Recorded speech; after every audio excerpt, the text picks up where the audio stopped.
اور کچھ لوگ جو بٹوارا کرتے ہیں، اس کو مانیں گے، اس کو نہیں مانیں گے، اس کو مانیں گے، اس کو نہیں مانیں گے. اللہ تعالیٰ کہتا ہے اگر مجھ کو ماننا ہے تو میرے ان سارے محبوبوں کو ماننا پڑے گا. سارے محبوبوں کو ماننا پڑے گا، کسی کا استثناء نہیں ہے. کوئی صحابی مستثنا ہو ہی نہیں سکتا. حتیٰ کہ وہ صحابی کہیں دور سے آیا رسول پاک صلی اللہ علیہ وسلم کی مجلس میں، کلمہ پڑھا، مسلمان ہو گیا اور اسی وقت مر گیا. دوستو اس کے لیے بھی اللہ تعالیٰ نے جنت کا وعدہ کیا. ہم نے کتنی نمازیں پڑھی، 70 سال 80 سال، کتنے روزے رکھے، کتنے صدقات کیے، کتنے خیرات کیے، لیکن سب ایک طرف ہے. اور اس صحابی کا ایک سیکنڈ کا ایمان جو ہے ایک طرف ہے. سب پر بھاری ہے.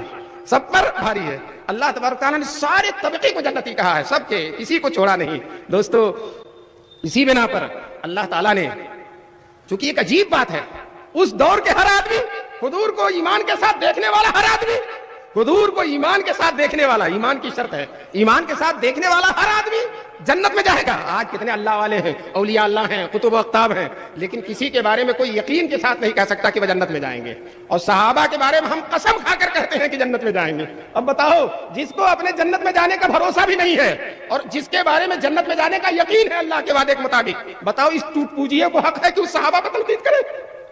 اس ٹوٹ پوجیے کو حق ہے، اس کم مایا فرا مایا کو حق ہے کہ جس کے بارے میں صحیح نہیں پتہ نہیں جنت میں جائے گا کہ جہنم میں جائے گا، اور ان صحابہ پر زبان دراز کر رہا ہے جن کا جنت میں جانا یقینی ہے، جن کا جنت میں جانا یقینی ہے. اسی اہمیت کی بنا پر 1,24,000 جو نبی آئے اور ان نبیوں پر 104 جو آسمانی کتابیں اتری ہیں، ہر کتاب میں صحابہ کا تذکرہ ہے. لو صاحب وہ آئے نہیں ہیں ابھی، لیکن ان کا تذکرہ صدیوں سے چلا رہا ہے. جس طرح سے عیسیٰ اور موسیٰ اور داؤد اور سلیمان اور زکریا و یحییٰ علیہم السلام کی نگاہیں سرور کونین صلی اللہ علیہ وسلم کے دیدار کو ترستی تھیں، اسی طرح سے ان حضرات کی نگاہیں صحابہ کرام کے دیدار کو بھی ترستی تھیں. کیوں؟ اللہ نے ان کی کتابوں میں صحابہ کا تذکرہ کیا. ابھی جو میں نے آیت پڑھی ہے اس میں اللہ تعالیٰ کہتا ہے ذالک مثلہم فی التوراۃ، یہ ان کی مثال میں نے توریت میں بیان کی ہے. ومثلہم فی الانجیل، اور انجیل میں جو مثال میں بیان کی وہ الگ. تو توریت میں بھی مثال، انجیل میں بھی مثال، توریت میں بھی تذکرہ، انجیل میں بھی تذکرہ. اور دوستو سب سے بڑی بات ہے کہ آخری کتاب جو قیامت تک رہے گی، قیامت آ کر ختم ہو جائے گی، دنیا ختم ہو جائے گی، لیکن وہ کتاب ختم ہونے والی نہیں ہے. قرآن کریم، اس میں اللہ تبارک تعالیٰ صحابہ کا بے پناہ تذکرہ کیا، بے پناہ تذکرہ، جگہ جگہ تذکرہ کیا. آپ شمار نہیں کر سکتے. مفسر قرآن ہیں آپ، ماہر قرآن ہیں آپ، جو ہے بڑی بڑی کتابیں لے کر بیٹھیے، شاید آپ کی عمر کے 20-25 سال گزر جائیں تب سارے صحابہ کی تعریفوں کا آپ احاطہ کر سکتے ہیں. اتنا زیادہ اللہ تعالیٰ نے قرآن میں تعریف کی ہے. بتائیے ہم جو نماز پڑھتے ہیں، رکوع کرتے ہیں، سجدہ کرتے ہیں، پتہ نہیں قبول ہو رہے ہیں کہ نہیں ہو رہے، قبول ہو رہے ہیں کہ نہیں ہو رہے ہیں. چنانچہ مولانا روم نے قصہ لکھا ہے، کوئی بزرگ تھے اللہ والے، بہت روز تہجد پڑھتے تھے، روتے تھے اور گر گراتے تھے اور اللہ کے حضور تڑپتے تھے. ایک دن ندا آئی، تیرا ایک سجدہ بھی قبول نہیں ہے، تیری ایک نماز بھی قبول نہیں ہے. تو کہنے لگے قبول ہو یا نہ ہو پڑھتا ہی رہوں گا. اس در کو چھوڑ کر آدمی وہاں جا سکتا جہاں اس کے مد مقابل کوئی اور در ہو، لیکن باہر الہ آپ کے در کے علاوہ تو کوئی در ہے نہیں.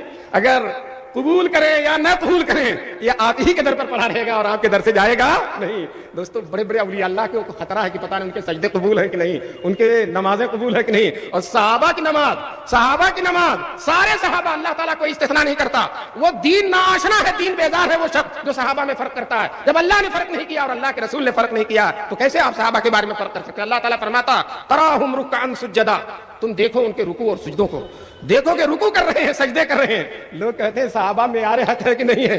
پورے صحابہ تو چھوڑو، ان کا رکوع معیار حق ہے، ان کا رکوع معیار حق ہے، ان کا سجدہ معیار حق ہے. اگر ان کا رکوع معیار حق نہ ہوتا تو اللہ تعالیٰ لوگوں کو ان کا رکوع نہ دکھاتے. دیکھو ان کا رکوع دیکھو، ان کا سجدہ دیکھو، پتہ چلا رکوع بھی معیاری ہے اور سجدہ بھی معیاری ہے. اور ہم نماز پڑھتے ہیں اللہ کی رضا کے لیے، پتہ نہیں اللہ راضی ہو رہا ہے یا نہیں ہو رہا، کہیں کوئی ریا تو نہیں ہو رہی، کوتاہی تو نہیں ہو رہی، کوئی بھول تو نہیں ہو رہی ہے. اور اللہ تعالیٰ ان کے بارے میں صاف صاف تمغہ دے رہے ہیں، یبتغون فضلا من اللہ ورضوانا، وہ اللہ کا فضل چاہ رہے ہیں اور اللہ کی رضا چاہ رہے ہیں. اللہ خود فرما رہے ہیں. کہنے والے نے کہا کتنی اچھی بات کہی ہے، خدا خود جن کا شہدا ہو، خدا خود جن کا شہدا ہو انہیں کہیے تو کیا کہیے، خدا خود جن کا شہدا ہو انہیں کہیے تو کیا کہیے. خدا تو کہہ نہیں سکتے ہو، محبوب خدا کہیے. یہ اللہ کے محبوب ہیں، اللہ کے پیارے ہیں. آپ کا کوئی محبوب ہوتا ہے اس کا چلنا دیکھتے ہیں، اٹھنا دیکھتے ہیں، سونا دیکھتے ہیں، بیٹھنا دیکھتے ہیں. اللہ تعالیٰ کے صحابہ محبوب ہیں، ان کا چلنا اللہ دیکھ رہا ہے، ان کا اٹھنا دیکھ رہا ہے، ان کا بیٹھنا دیکھ رہا ہے، ان کا رکوع دیکھ رہا ہے، ان کا سجدہ دیکھ رہا ہے، ان کا جہاد دیکھ رہا ہے، ان کی عبادتیں دیکھ رہا ہے. ایک چیز اللہ تعالیٰ دیکھ رہا ہے، اور محبوب کی ادا جس طرح سے بیان کی جاتی ہے اللہ تعالیٰ صحابہ کی اداؤں کو بیان فرما رہے ہیں. دوستو صحابہ قرآن میں ہے اور قرآن ہمارے دل میں ہے نا، دل میں تو صحابہ ہمارے دل میں، صحابہ قرآن میں ہے اور قرآن ہمارے دل میں ہے تو صحابہ ہمارے دل میں ہے، صحابہ قرآن میں ہے اور قرآن ہماری زبانوں پر ہے تو صحابہ ہمارے زبانوں پر ہے، صحابہ قرآن میں ہے اور قرآن ہماری نمازوں میں ہے تو صحابہ ہماری نمازوں میں ہے، ہماری خانقاہوں میں ہے، ہماری مسجدوں میں ہے، ہمارے مدرسوں میں ہے، ہمارا کوئی مدرسہ کوئی مسجد جہاں قرآن رکھا ہوا ہے دوستو وہاں صحابہ موجود ہے، جہاں قرآن رکھا ہوا ہے صحابہ، تم صحابہ کو قرآن سے کاٹو گے کیسے، الگ کیسے کرو گے؟ اگر صحابہ کو کاٹو گے تو تم جو ہے شاید ایک پارہ دو پارہ تمہارے لیے بچے گا، ایک پارہ دو پارہ بچے گا، سب جو ہے تم جو ہے 28 پاروں سے محروم ہو جاؤ گے اگر تم نے صحابہ کو کاٹا۔ صحابہ جو ہے قرآن میں چمک رہے ہیں، قرآن میں نور افزا ہے، نور جلوہ افکن ہے صحابہ کرام۔ دوستو میں آپ سے بتا دوں کہ اسی لیے سارے مسلمانوں کے لیے جو حضور پر ایمان لاتا ہے، حضور سے محبت کرتا ہے، اس کو سارے صحابہ سے محبت کرنا ضروری ہے۔ اگر صحابہ کی محبت نہیں کرتا تو حضور نے صاف صاف کہہ دیا، میں نے جو حدیث پڑھی تھی، اللہ اللہ فی اصحابی، آئے آئے میرے صحابہ پر زبان کھولتے ہو، میرے صحابہ پر تبرئ کرتے ہو، میرے صحابہ پر تنقید کرتے ہو، فمن احبہم فبحبی احبہم، جو ان سے محبت کرتا ہے وہ میری محبت کی وجہ سے ان سے محبت کرتا ہے۔ تو گویا کہ حضور کی محبت اور صحابہ کی محبت لازم ہو نہیں سکتا کہ حضور کی محبت ہو اور صحابہ کی محبت نہ ہو، یہ ہو ہی نہیں سکتا۔ دوستو یاد رکھو، جس دل میں صحابہ کی محبت نہیں ہے اس دل میں حضور کی بھی محبت نہیں ہے۔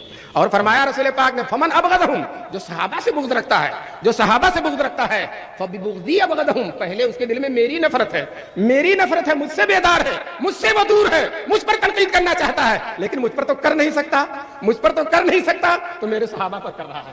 دوستو صحابہ پہ تنقید، حضور پر تنقید ہے۔ یہاں علماء بیٹھے ہیں، اگر کسی پیر کے مریدوں پہ تنقید کی جائے تو پیر پہ تنقید ہوتی ہے، کسی استاد کے شاگردوں پر تنقید کی جائے تو بولیے استاد کی تنقید ہوتی ہے۔ تو صحابہ کرام کے پیر تو رسول اللہ صلی اللہ علیہ وسلم ہیں، صحابہ کرام کے استاد تو رسول پاک صلی اللہ علیہ وسلم ہیں، صحابہ کرام کے مربی تو رسول پاک صلی اللہ علیہ وسلم ہیں۔ اگر کوئی صحابہ پر تنقید کرتا ہے تو حضور کی تربیت پر تنقید کر رہا ہے، اگر کوئی صحابہ پر تنقید کر رہا ہے حضور کی شان معلمیت پر تنقید کر رہا ہے، اگر کوئی صحابہ پر تنقید کر رہا ہے تو حضور کی شان مرشدیت پر تنقید کر رہا ہے۔ دوستو معمولی بات نہیں ہے، یہ حضور نے اپنی صحبت میں کچے لوگ پیدا کیے جو حضور کے بعد بدل گئے، جو حضور کے بعد دین کو نقصان پہنچانے لگے۔ یہ لوگ امت کے بہت بڑے مجرم ہیں جو صحابہ کرام پر زبانیں دراز کرتے ہیں۔ اللہ تبارک تعالی ہم سب کو جو ہے ان شرری لوگوں سے، ان کے شر سے ہم سب کو بچنے کی توفیق نصیب فرمائے۔ آج کوئی صحابہ پر تنقید کرتا ہے تو دو چار لوگ اچھلنے لگتے ہیں، لو ایک اور نکلا، ہم کہتے ہیں نہیں ایک اور گیا، ایک اور گیا، ہم تو ڈوبے ہیں صنم، تم کو بھی لو ڈوبیں گے، ہم تو ڈوبے ہیں صنم، تم کو بہت لوگ خوش ہوتے ہیں۔ ہمارے فلاں مولانا صاحب نے جو تنقید کی تھی وہ آج فلاں مولانا صاحب نے بھی کر دیا، ہمارا پلہ مضبوط ہو گیا، ہم کہتے ہیں جہنم کا جھنڈ بڑھ گیا، گروہ بڑھ گیا۔ جو ہے معمولی بات نہیں ہے صحابہ پر تنقید کرنا، حضور نے اتنے اہتمام سے صحابہ کا تذکرہ، اور سنیے کسی صحابی کا فرق نہیں کیا حضور نے، اللہ فی اصحابی، چنانچہ علماء کہتے ہیں سارے صحابہ سے من حیث الصحابہ محبت رکھنا برابر رکھنا پڑے گا، نہ حضرت ابو بکر میں فرق کرنا پڑے گا، نہ حضرت عمر میں فرق کرنا پڑے گا، نہ حضرت عثمان میں فرق کرنا پڑے گا، نہ حضرت معاویہ میں فرق کرنا پڑے گا، نہ حضرت عمرو بن العاص۔ کیوں؟ شان صحابیت میں سب کے سب برابر ہیں، رتبہ پھر آپس میں فضیلت میں کمی بیشی ہے، لیکن حضور نے فضیلت کی بنا پر محبت کی دعوت نہیں دی ہے، شان صحابیت کی بنیاد پر محبت کی دعوت دی ہے، اور شان صحابیت میں سب کے سب برابر ہیں، سارے کے سارے صحابی برابر، کوئی فرق نہیں، ذرہ برابر فرق نہیں ہے۔ تم جو ہے فلاں صحابی فلاں پر تنقید کرتے ہو، کہاں کجا عیسیٰ کجا دجال ناپاک، عیسیٰ علیہ السلام پر دجال تنقید کرے تو آپ کو ہنسی آئے گی کہ نہیں آئے گی؟ عیسیٰ علیہ السلام پر دجال تنقید کرے تو ہنسی آئے گی کہ نہیں آئے گی؟ یہ صحابہ ہمارے لیے مسیحا ہیں، عیسیٰ ہیں، اور جو ان پر تنقید کرتے ہیں وہ دجال سے کم نہیں ہے، بالکل میں صحیح کہتا ہوں، دجال سے کم نہیں۔ حضور جتنا دجال سے ناراض ہوں گے اتنا ہی صحابہ کرام پر تنقید کرنے والوں سے ناراض ہوں گے۔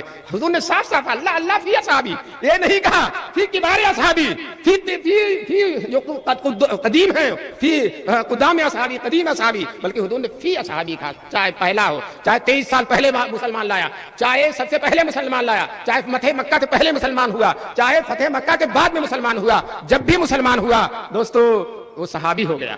اب اس کا رتبہ بہت بڑا ہے۔ آج کل لوگوں نے فیشن بنا لیا ہے، صدیق اکبر پر نہیں کہہ پاتے تو حضرت معاویہ پر تنقید کرتے ہیں۔ حضرت معاویہ معمولی انسان نہیں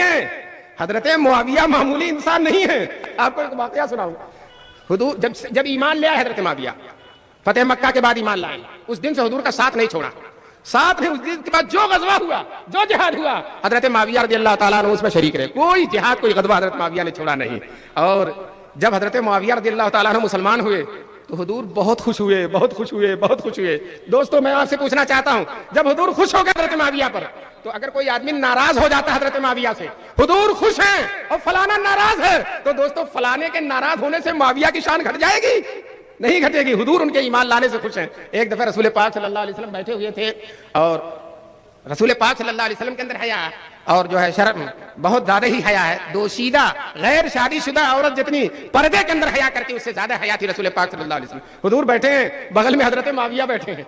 تم تو دور دور تک نظر نہیں آتے ہو، اور جب ہم حضور کا پہلو دیکھتے ہیں تو معاویہ نظر آتے ہیں، حضرت معاویہ نظر آتے ہیں. حضرت معاویہ بیٹھے ہوئے ہیں. حضور ایک پہلوان آیا، معاف کیجیے گا یہ پہلوان لوگ اکھاڑے اکھاڑے پہ زندگی گزرتی ہے، ذرا ادب ادب کم ہوتا ہے ان کے اندر، تربیت ان کی کم ہوتی ہے، طاقت تو بہت ہوتی ہے لیکن ادب نہیں ہوتا ان کے اندر. وہ پہلوان آ کر حضور کے سامنے کھڑا ہو کر ایسے کہتا ہے، اللہ کے رسول آپ مجھ سے کشتی لڑ لیجیے. حضور سے کہتا ہے اللہ کے رسول آپ مجھ سے کشتی لڑ لیجیے. اب اس بے تکے آدمی کا حضور کیا جواب دیتے؟ حضور گردن جھکائے ہوئے شرافت کے ساتھ بیٹھے ہیں. دوبارہ کہتا ہے مجھ سے کشتی لڑ لیجیے. اب حضور کیا کہیں، بیٹھے ہوئے ہیں اور گردن جھکائے ہوئے، کوئی جواب نہیں دے رہے. تیسری دفعہ جب اس نے کہا تو حضرت معاویہ رضی اللہ تعالیٰ عنہ بیٹھے تھے، کھڑے ہو گئے، کہنے لگے اللہ کے دشمن آپ پہلے مجھ سے لڑ، اللہ کے دشمن آپ پہلے مجھ سے لڑے. کہتے ہیں حضور صلی اللہ علیہ وسلم اتنا خوش ہوئے کہ کہا اے اللہ اس معاویہ کو کبھی مغلوب نہ کرنا. دعا دے دیا اس معاویہ کو کبھی مغلوب نہ کرنا. دوستو بہت ساری جنگیں ہوئی لیکن جو ہے حضرت علی سے بھی لڑائی ہوئی، بہت ساری جنگیں ہوئی لیکن الحمدللہ حضرت معاویہ کبھی مغلوب نہیں ہوئے. کس کی دعا کا کرشمہ ہے؟ کس کی دعا کی برکت ہے؟ رسول پاک صلی اللہ علیہ وسلم کی دعا کی برکت ہے. اگر حضرت علی کے لیے دعا ہے رسول پاک کی تو حضرت معاویہ کے لیے بھی دعا ہے رسول پاک صلی اللہ علیہ وسلم کی. حضرت مولانا قاسم نانوتوی رحمۃ اللہ علیہ سے جو دارالعلوم دیوبند کے بانی ہیں، ان سے کسی نے کہا حضرت علی حضرت معاویہ دونوں حق پر تو لڑ کیسے گئے؟ تو حضرت نے جواب دیا حضرت موسیٰ و ہارون کیسے لڑ گئے؟ حضرت موسیٰ و ہارون کیسے لڑ گئے؟ بتاؤ جب موسیٰ علیہ السلام کوہ طور سے آئے ہیں اور قوم کے لوگ بچڑے کی عبادت کرنے میں لگ گئے تو حضرت ہارون کا داڑھی پکڑا اور سر کا بال پکڑ کر کھینچ رہے ہیں کہ نہیں کھینچ رہے؟ لڑائی تو ہے. تو حضرت نے جواب دیا حضرت موسیٰ اور ہارون جس طرح سے لڑ گئے اسی طرح معاویہ حضرت علی لڑ گئے. بتاؤ ان میں سے کسی کو باطل پر کہو گے تم؟ کسی کو باطل پر حضرت موسیٰ بھی حق پر ہیں، حضرت ہارون بھی حق پر ہیں، وہ بھی نبی ہیں اور یہ بھی نبی ہیں، وہ بھی اللہ کے پیغمبر ہیں، یہ بھی اللہ کے پیغمبر ہیں. تو دوستو جس طرح سے وہ دونوں حق والے لڑ گئے اسی طرح سے ہم کو جو ہے بہت لمبی خلافت ملوکیت وغیرہ لکھنے کی ضرورت نہیں ہے، بس حضرت نانوتوی کا یہ جواب کافی ہے. یہ جواب کافی ہے. ایک صاحب نے بڑا لمبا تومار مار ڈالا، بڑی لمبی کتاب لکھ دیا، کہنے لگے نہ لکھتا تو لوگ مجھ سے پوچھ رہے تھے کیا کرتا. ہم نے کہا تم مولانا قاسم نانوتوی کا جواب یاد کر لیتے، وہ جواب دے دیتے کہ جس طرح سے موسیٰ اور ہارون پر علیہ السلام پیغمبر ہو کر لڑ پڑے. بدگمانی ہوتی ہے، ہر آدمی ہر وقت جو ہے عالم الغیب نہیں ہوتا، بدگمانی ہوتی ہے، اس بنا پر جنگ ہو جاتی ہے. حضرت معاویہ حضرت علی سے بدگمانی کی بنیاد پر جنگ ہوئی. چنانچہ ایک صاحب آئے حضرت معاویہ سے کہنے لگے کہ آپ حضرت علی کے برابر ہیں، حضرت علی کے رتبے کے ہیں؟ کہنے لگے بالکل نہیں، میں ان سے بہت چھوٹا ہوں. پھر آپ خلافت ان کے حوالے کیوں نہیں کرتے؟ تو کہنے لگے وہ قاتلین عثمان کو میرے حوالے کر دیں، میں خلافت ان کے حوالے کر دوں گا. وہ قاتلین عثمان کو میرے حوالے کر دیں، میں خلافت. یہ جو حضرت عثمان کو قتل کرنے والے ہیں یہ سب سازش کے تحت حضرت علی کے ساتھ ہو گئے تھے. حضرت معاویہ یہی کہتے، اس کے علاوہ کچھ نہیں کہتے تھے. یہ آج ایک خلیفہ کو قتل کیا ہے، آئندہ بھی خلفاء کو قتل کرتے رہیں گے، آئندہ بھی خلفاء کو قتل. چنانچہ وہی لوگ جب حضرت علی کبھی ان کا نکیر کرتے تھے تو آپس میں مشورہ کرتے تھے ان کو بھی وہیں پہنچا دو جہاں حضرت عثمان کو پہنچا دیا. ان کا دماغ خراب ہو رہا تھا. حضرت معاویہ چاہ رہے تھے حضرت علی ان کو سزا دیں اور ان کو قصاص میں قتل کریں، اور کسی وجہ سے اگر نہیں کر رہے تو میرے حوالے کر دیں، میرے حوالے کر دیں. وہ قاتلین عثمان کو میرے حوالے کر دیں گے، میں انشاءاللہ خلافت ان کے حوالے کر دوں گا، ایک منٹ کا بھی تعامل نہیں کروں گا. دوستو یہ نفسانیت کی لڑائی نہیں ہے. جب حضرت معاویہ حضرت علی کی جنگ چل رہی تھی، روم کا بادشاہ آیا، حضرت معاویہ کے پاس خط بھیجا کہ آپ کے صاحب سے لڑائی ہے، آپ کے صاحب سے لڑائی ہے، میں چاہتا ہوں آپ کی مدد کروں. آپ کو اگر فوج کی ضرورت ہے، اسلحے کی ضرورت ہے، روپے پیسے کی ضرورت ہے تو میں آپ کی مدد کرنے کے لیے تیار ہوں. حضرت معاویہ سمجھ گئے کہ یہ رومی کتا جو ہے اسلام مسلمانوں میں دخیل ہونا چاہتا ہے. اس نے کہا سن لے رومی، میری اور میرے بھائی علی کی لڑائی میرے گھر کی لڑائی ہے، تم اس میں دخل مت دینا. اگر تم نے سرحد اسلام کا رخ کیا، حرمین کا، مکہ اور مدینہ کا، شام اور کوفہ اور بصرہ کا رخ کیا، تو میں اپنے بھائی علی سے صلح کر لوں گا. حضرت معاویہ کہہ رہے ہیں میں اپنے بھائی علی سے صلح کر لوں گا اور صلح کر کے حضرت علی کی لشکر کا ہراول دستہ بن کر، پیش جو آگے کا دستہ بن کر تمہارے قسطنطنیہ کو جلا کر خاک میں ملا دوں گا. تم ہمارے اختلافات میں تمہیں دخل دینے کی ضرورت نہیں ہے۔ دوستو اسلام کی محبت ہے، اسلام کی محبت ہے۔ حضور صلی اللہ علیہ وسلم نے حضرت معاویہ کے لیے دعا دیا ہے، اللہم اجعلہ ہادیا مہدیا واہد بہ۔ یہ علماء بیٹھے ہیں، میں ان سے پوچھنا چاہتا ہوں، کسی صحابی کے لیے حضور نے ایک حدیث کے اندر مادہ ہدایت کو اتنا جمع نہیں کیا جتنا حضرت معاویہ کو جمع کیا۔ کیا فرمایا حضور صلی اللہ علیہ وسلم؟ اللہم اجعلہ ہادیا، اس معاویہ کو ہادی بنائیے۔ بتاؤ حضور کی دعا قبول ہے کہ نہیں؟ ارے قبول ہے کہ نہیں؟ اور فرمایا مہدی بنائیے، اس سے ہدایت کا سوتا پھوٹے، سرچشمہ پھوٹے، ایسا بنا دیجئے، وحدی بھی، اور اس کے ذریعے ہدایت دیجئے۔ دوستو جس کے ذریعے ہدایت دیں گے اللہ تعالیٰ، بتاؤ وہ امام ہدایت ہوگا کہ نہیں ہوگا؟ بالکل، وہ امام ہدایت ہوگا کہ نہیں ہوگا؟ ایک صاحب فیشنی جو بڑا علم کا ترہ اور علم کا ناز ہے، وہ کہتے ہیں معاویہ باغیوں کے امام ہیں، حضور فرماتے ہیں ہادیوں کے امام ہیں، اور یہ شخص کہہ رہا کہ باغیوں کے امام ہیں۔ حضور سے ٹکرا رہا، معاویہ سے نہیں ٹکرا رہا، حضور صلی اللہ علیہ وسلم سے ٹکرا رہا۔ حضرت معاویہ کہتا ہے حدیث صحیح نہیں ہے، حدیث صحیح نہیں ہے۔ مجھے تو وہ فرقہ یاد آیا کہ اس کے منشا کے خلاف جو بھی حدیث ہو صحیح نہیں ہے۔ حدیث ضعیف کی تعریف علماء نے کی ہے کہ جو ہے جس کا راوی تام الضبط نہ ہو، عادل نہ ہو، اور جو روایت متصل سند نہ ہو، معلل نہ ہو، شاذ نہ ہو۔ لیکن اس طبقے کے نزدیک حدیث ضعیف کی تعریف یہ ہے کہ میرے فرقے کے خلاف نہ ہو، میرے فرقے کے خلاف نہ ہو۔ ایک صاحب سے پوچھا گیا بتاؤ کندھے سے کندھا ملانے والی حدیث کیسی ہے؟ اسے پتا نہیں تھا کہ بخاری میں ہے، لیکن اسے اتنا پتا تھا، اس نے کہا صحیح ہے۔ تو اس نے کہا جتنا پیر پھیلاتے ہو ذرا کندھے سے کندھا ملا کے دکھا دو، تو کہنے لگا تب ضعیف ہے، تب ضعیف ہے، تمہارے عمل کے خلاف۔ حالانکہ بخاری میں، اس جاہل کو پتا نہیں وہ بخاری میں، اور یہاں علماء بیٹھے ہیں، یہاں تخصص الحدیث کی بھی تعلیم ہوئی ہے، جو ہے بڑے بڑے علماء حضرت امام بخاری، ترمذی، نسائی، ابو داؤد مہینوں غور کرتے تھے، ساری سندیں دیکھتے، سارے طرق دیکھتے تھے، بہت مغزماری کرتے تھے، مہینوں رات دن ایک کرتے تھے، تب جا کر فیصلہ کرتے تھے کہ حدیث صحیح ہے کہ ضعیف ہے۔ نہیں سمجھ میں آتا تھا تو اپنے بڑے سے پوچھے ترمذی کتنے بڑے محدث ہیں؟ تو ترمذی کھولیے، جگہ جگہ لکھتے سال تو محمدن۔ میں نے امام بخاری سے پوچھا جو ہے اس حدیث کا رتبہ کیسا ہے، اس حدیث کی شان کیسی ہے، اس حدیث کا؟ تو امام بخاری نے کہا صحیح ہے یا حسن ہے یا ضعیف ہے۔ بتاؤ مہینے غور کرنے کے بعد امام بخاری سے پوچھ رہے ہیں۔ لیکن ہمارے سرامیر کے امام ترمذی جو ہے، یہاں کے جو امام ترمذی ہے، نہ آو دیکھے نہ تاو دیکھے، نہ عربی جانے نہ اردو جانے، اور کہتے ہیں ضعیف ہے۔ چنانچہ یہ لوگ جو حضرت معاویہ کی تنقید کرتے ہیں، وہ کہتے ہیں حضرت معاویہ کی شان میں جتنی حدیث ہے سب ضعیف ہے، کہتے ہیں حضرت معاویہ کی شان میں جتنی حدیث ہے سب ضعیف ہے۔ میں ان سے کہتا ہوں جا کر بیت العلوم میں آ کے داخلہ لے لو اور پڑھ لو کہ ضعیف حدیث بھی فضائل میں چلتی ہے، ضعیف حدیث بھی فضائل میں چلتی ہے، اور جب ضعیف بہت ساری ہو جائیں تو حسن لغیرہ بن جاتی ہے، حسن لغیرہ بن جاتی ہیں۔ تم تو اصطلاحات جو تنقید کرتے ہیں نا، وہ اصطلاحات نہیں جانتے، ان سے کہوں گا کہ نوٹ کر لو، ٹیپ کر لو، پھر کسی سے جا کے پوچھ لینا، وہ حسن لغیرہ ہو جاتی ہے۔ اور تم جھوٹ بولتے ہو، غلط کہتے ہو، حضرت معاویہ کے فضائل جو ہے صحیح حدیثوں میں نہیں ہے۔ ارے بھائی جب قرآن میں حضرت معاویہ کے فضائل ہے، قرآن کی ساری آیتوں کے اندر جہاں جہاں صحابہ کے فضائل ہیں وہاں حضرت معاویہ کے فضائل ہیں، اور جو ہے جب قرآن میں ہے تو پھر تم کو ضعیف حدیثوں کا سہارا لینے کے لیے کہا کس نے ہے؟ اور دوسری بات یہ ہے کہ ضعیف حدیث کہتے ہو، حضور صلی اللہ علیہ وسلم نے فرمایا، اول بخاری کی روایت ہے، بخاری میں ہے، بخاری کو تو ضعیف نہیں کہو گے، حضور نے فرمایا اول جیش من امتی یغزون البحر اوجبوا، میری امت کا پہلا گروہ جو سمندری جہاد کرے گا اپنے لیے جنت واجب کر لے گا۔ اب میں آپ سے بتاتا ہوں، حضرت عمر کے زمانے میں حضرت معاویہ رضی اللہ تعالیٰ عنہ شام کے گورنر تھے، حضرت عمر نے بنایا تھا۔ یاد رکھو حضرت عمر معمولی لوگوں کو گورنر نہیں بناتے تھے، بہت پرکھتے تھے، بہت تحقیق کرتے تھے، جب جا کر گورنر بناتے تھے۔ اور جب تک حضرت عمر رہے، حضرت معاویہ شام کے گورنر رہے، اور ایک لمحے کے لیے بھی ان کو گورنری سے معدول نہیں کیا، 100% ان پر اعتماد کیا حضرت عمر رضی اللہ تعالیٰ عنہ نے۔ حضرت معاویہ چاہتے تھے، قبرص کا جزیرہ ہے، وہ شام اور عراق کا وہ راستہ ہے جس سے آدمی اس میں ادھر داخل ہو سکتا ہے، یعنی عجم میں داخل ہو سکتا ہے، ہندوستان وغیرہ میں۔ حضرت معاویہ چاہتے تھے اس جزیرے کو فتح کر لیا جائے تاکہ عجم میں جانا، ہندوستان، ایران وغیرہ میں جانا مسلمانوں کے لیے، صحابہ کے لیے آسان ہو جائے۔ لیکن وہ جزیرہ سمندروں کے بیچ میں تھا، اور عرب کے لوگ سمندری جہاد کے عادی نہیں تھے، ان سے جتنی چاہو تلواریں چلوا لو، جتنا چاہو گھوڑے دوڑا لو، لیکن کشتی چلا لو اور کشتی پر جا کر جہاد کرو، بحری جہاد کے وہ عادی نہیں تھے۔ تو حضرت معاویہ نے جہاز تیار کیا، بحری جہاز، سمندری جہاز۔ جب جہاز تیار ہو گیا، حضرت عمر کے پاس خط لکھا، حضرت والا اگر آپ اجازت دیں تو اس قبرص کو فتح کر لوں، سمندری جہاز میں نے لشکر تیار کر رکھا، ہزاروں مرتب تربیت یافتہ لشکر ہیں، آپ اجازت دیں تو میں اس جزیرے کو فتح کر لوں۔ حضرت معاویہ نے کہا کہ ہمارے عرب کے لوگ سمندر کے جہاز کے عادی نے، کہیں ڈوب ڈبا گئے تو سارا لشکر ختم ہو جائے گا، نفع سے زیادہ نقصان ہوگا، میں اجازت نہیں دیتا۔ حضرت عمر نے اجازت نہیں دیا۔ جب حضرت عمر شہید ہو گئے، سیدنا عثمان غنی رضی اللہ تعالیٰ عنہ خلیفہ بنے، تو حضرت معاویہ نے پھر اجازت مانگی نئے خلیفہ سے. حضرت عثمان غنی نے اجازت دے دیا. حضرت معاویہ ہزاروں کا لشکر لے کر گئے اور قبرص کا قبر بنا دیا.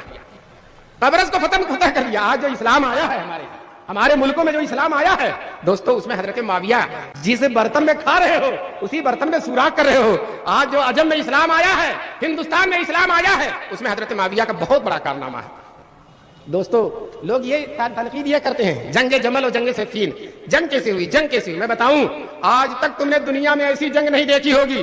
ادھر بھی مر جائے تو شہید ہے, ادھر مر جائے تو بھی شہید ہے. اس لشکر میں بھی مر جائے تو جنتی ہے اور اس لشکر میں مر جائے تو جنتی ہے. ادھر کا بھی شہید, ادھر کا بھی شہید ہے. کچھ صحابہ ادھر ہیں. اور یاد رکھو, مجدد الفسانی نے لکھا, علامہ ابن تیمیہ نے لکھا, آدھے صحابہ حضرت علی کے ساتھ ہیں اور آدھے صحابہ حضرت معاویہ کے ساتھ ہیں. حضرت معاویہ تنہا نہیں, بڑے بھاری حضرت زبیر جو عشرہ مبشرہ میں سے ہیں, حضرت سعد, اور اسی طرح سے حضرت طلحہ, بڑے بڑے لوگ, حضرت طلحہ اور حضرت عائشہ بڑے بڑے لوگ حضرت معاویہ کے ساتھ ہیں. تنہا نہیں حضرت معاویہ. حضرت ابو ہریرہ دونوں لشکر میں سے کسی میں نہیں گئے, ایک ٹیلے پہ جا کے بیٹھ جاتے تھے. کوئی آتا تو کہتے چاہے ادھر سے جا کے لڑ لو, چاہے ادھر سے جا کے لڑ لو. ادھر سے بھی مرو گے شہید ہو جاؤ گے, ادھر سے بھی مرو گے شہید.